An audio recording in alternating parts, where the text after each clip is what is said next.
السلام علیکم ناظرین، آج چوتھا روزہ ہے۔ علامہ صاحب بتائیے گا کہ فطرانہ کب اور کیسے دینا چاہیے، اور نبی پاک صلی اللہ علیہ وآلہ وسلم فطرانہ کیسے ادا کرتے تھے؟ جی،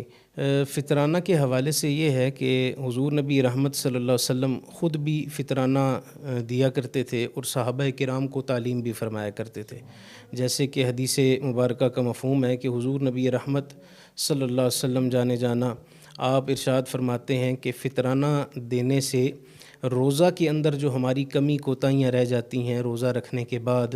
جو ہماری زبان کو ہم قابو نہیں رکھ سکتے، کوئی لغو باتیں زبان سے نکل جاتی ہیں، یعنی روزے کی اس روحانیت میں کمی آ جاتی ہے، تو وہ جو کمی کوتاہیاں باقی رہ جاتی ہیں روزہ کے اندر، تو حضور فرماتے ہیں کہ یہ فطرانہ ادا کرنے سے وہ کمیاں کوتاہیاں دور ہو جاتی ہیں۔ اور ایک روایت کا مفہوم یہ ہے کہ روزوں